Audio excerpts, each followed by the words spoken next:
Hey YouTube, welcome back to Operation RV. Hey guys, I'm glad you're checking back in on with me.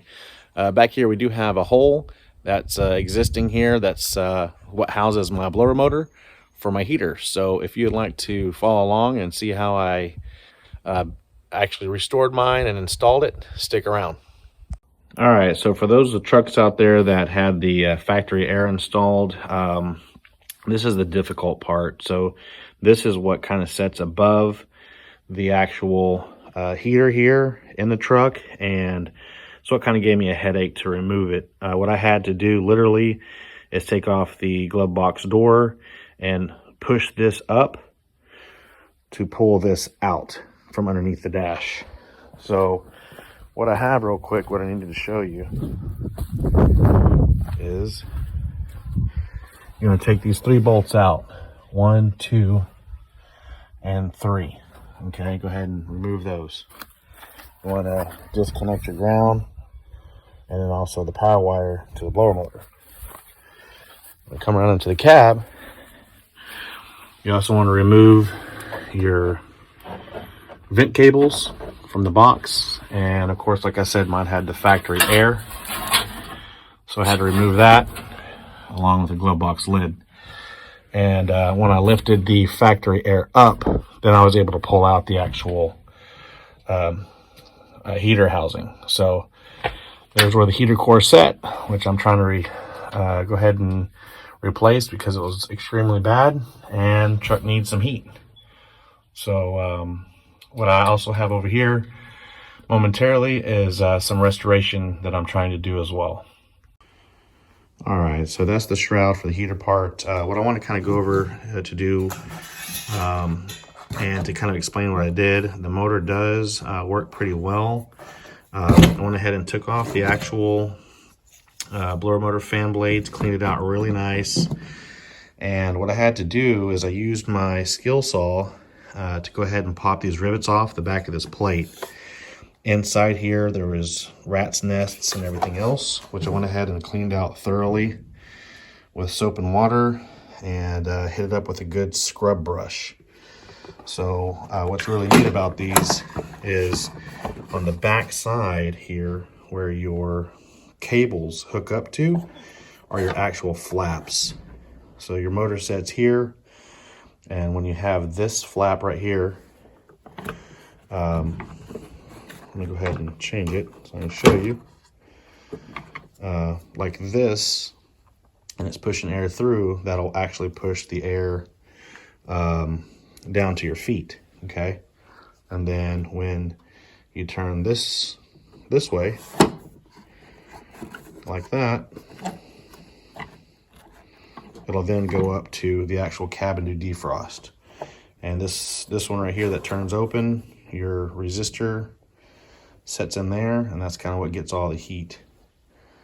So that's pretty neat. Anyways, I want to get all that scrubbed up and cleaned off. I did have to pop the rivets off, which I will be taking an SOS pad and getting all the rest of this rust off so I can go ahead and put it back on and give it a shot of paint, and also get the heater core installed, and stay tuned. So I went ahead and picked up this bag of the Prestone heater hose here, and these hose clamps.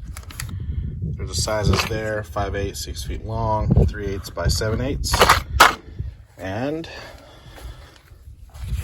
it's a good old 50-50 because we will be taking out a little bit once we get everything, I guess, undressed here to get installed. So what I have here to kind of show you is this came with the new heater core. It's right here. It's the 6x6x2 for my application. And as you see here, I went ahead and got all this rust here taken off and everything pretty much riveted back. So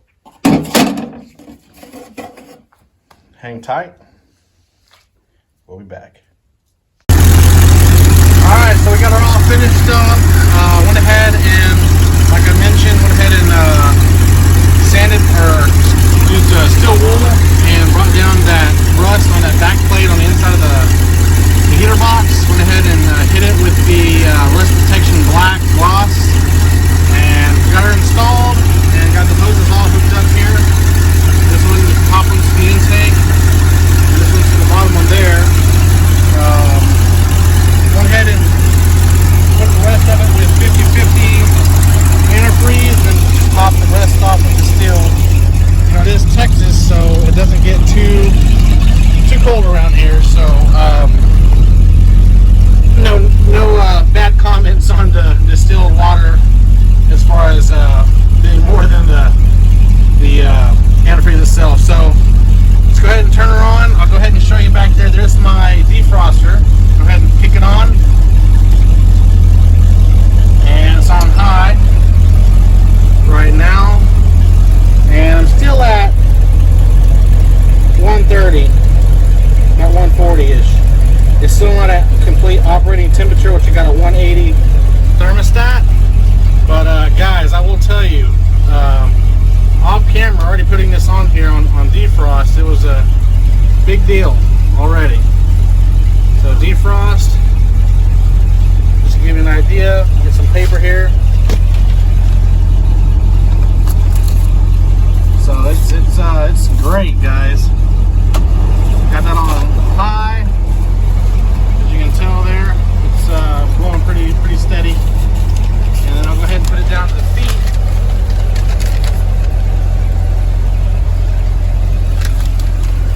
But you can see that there. So I appreciate you guys following along here. Pretty soon I'm going to get all this buttoned up now, but pretty soon I will go ahead and have the condenser and all the AC stuff put back in there. But appreciate you guys following along. I know there's a couple videos out there that was hard to find videos on how to install the heater core, but this is how you do it in mine. So thanks for following along. As always, guys, hit that subscribe button, that like, and until next time, God bless.